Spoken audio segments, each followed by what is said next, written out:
I'll cut to the chase. Apple Vision Pro is for people who want to feel like they live in the future and are willing to pay for it, which means that for most people it is an unattainable dream, an unjustified luxury, or maybe even a dystopian future scenario. Because it is not a gaming device, it is not even a productivity device, Apple Vision Pro is a lifestyle. Because even in the short time that I've used it, I've come to realize that Vision Pro can transform the way you approach your everyday tasks and even the way you think and use any other technologies you've ever owned. This headset changes everything, to the point that I think that it might be ahead of its time. The reason I've come to this conclusion is complex and it consists of several parts, and I'll dive into them in this video. I found that the best way to accurately communicate the true impact that Apple Vision Pro can make in the XR industry and possibly on all of us as a society of tech users is by talking about it side by side with the current dominant consumer headset Meta Quest 3, which is a lot more affordable and down-to-earth headset, but also Meta's attempt to create a productivity-focused device, Quest Pro. First, let's talk about the UX, and this is going to be the central topic that I will keep circling back to throughout this video because it affects everything in this headset. Everything you do in Apple Vision Pro is defined by the user experience design that was put in place. Most of us may be familiar with Quest headsets, how they look inside and how they work, and when it came to any other headset, be it Pico or Pimax standalone, they often just mimicked Quest's design and functionality, and for the longest time we thought that their design is the golden standard for functionality and intuitiveness in VR. Enter Apple Vision Pro, which introduces a novel user experience that feels entirely original. For the first time in my experience, the UX feels like a brand new thing that doesn't copy an existing design. And why is that, you may ask? Well, Apple Vision Pro is not constrained by the Android limitations. It leverages the company's proprietary technologies and it gives an experience more intuitive and cohesive feel than anything available on Android-based systems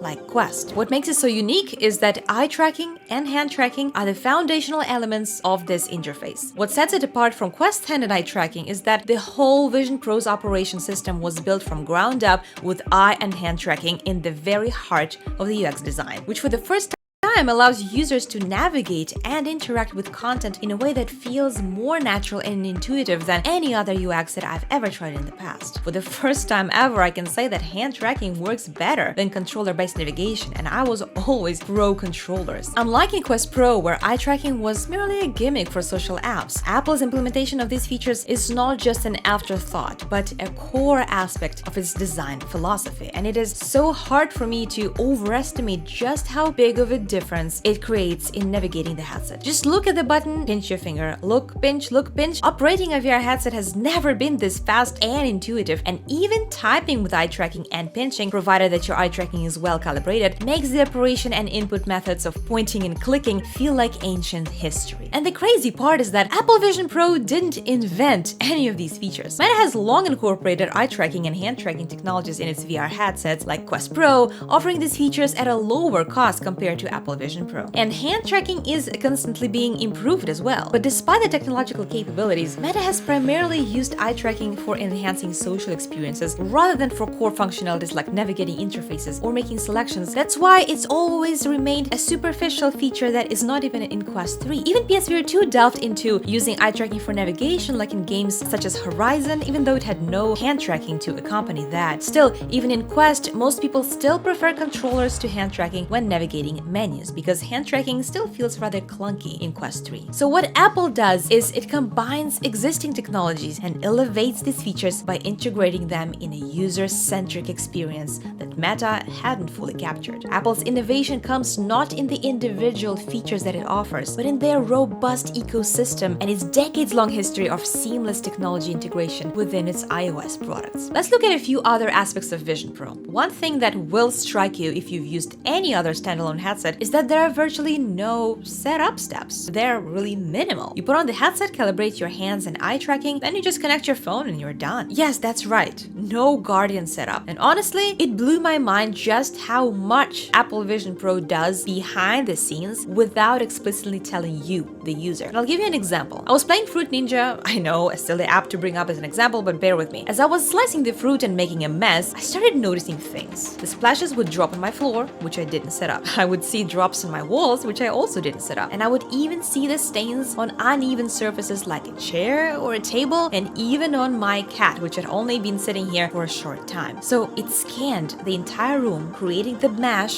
of my environment and integrated that into this simple little game without even me knowing. Pretty scary, right? And it might be doing it pretty frequently if even it managed to correctly detect my cat that had only been just here chilling with me moments ago. Those are the kind of things that a casual user wouldn't even notice. They'll just think that that's how all XR technology works. But hardcore VR users and reviewers like us know how advanced this technology is for our time and how little deal Apple makes about it compared to other headsets. I'll give you a couple more examples just for fun. First, when you bring the windows close to the floor, you can see the little shadow appearing as if the window truly hovers over the floor. It works even if there are multiple windows, which makes everything truly feel like it's floating in your real space. Second, when you're switching between your AR mode and the immersive environment, if you're talking to your friends at the time, you will hear that the acoustics change to match the environment of your room or whatever virtual landscape you chose. You will even add an echo if you're in the mountains. Third, every single icon or button you see will light up or zoom in when you're looking at it, so you never have to guess if you've selected them. Also, eye tracking and hand tracking are the fastest and most accurate I've ever experienced in my life with VR technology, although there's still room for improvement. Next, when you're having a video chat with someone, you can start a game and the person on the voice chat can instantly jump in. No need to create parties, set up complicated invitations. Nathan and I just tested it right away and it simply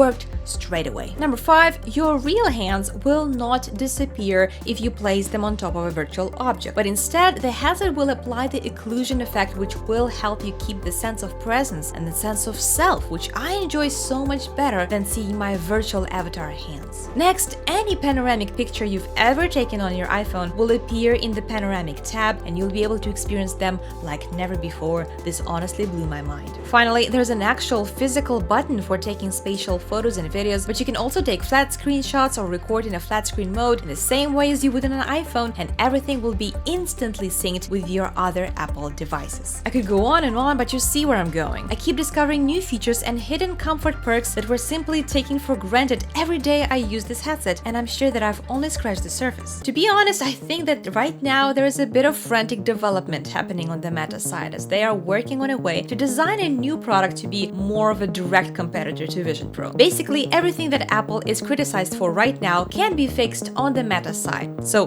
the price can be made lower, we already know that. And the second part is gaming. Meta has the largest library of standalone VR games, and Apple has been criticized for not having enough. Even though I don't think it's totally fair, because Apple offers you to play some immersive games, compatible Apple games, streaming services like Steam Link, PlayStation, Xbox, and even using your controller, WebXR games, and someone even managed to hack it and play Steam VR games, which is huge. But of course, the library of Quest 3 games are fully immersive VR games, and Apple can't compete with that. Look, what I'm trying to say is this. On paper, if you simply put different features of Apple Vision Pro and Meta on the list, they look like pretty similar products. In both, you can resize your screens, move them around, have multiple ones, watch movies, but it just feels effortless in Vision Pro. There are virtually no constraints on how many windows you can put, and the possibilities to customize your workspace are literally endless. Regardless of whether you support Team Apple or Team Android in this never-ending battle, Vision Pro's UI simply feels better. It's easy to learn and get into even for Android user. But for existing Apple users, this headset simply feels like an extension of who you are. You feel like this is not just an entertainment device, but your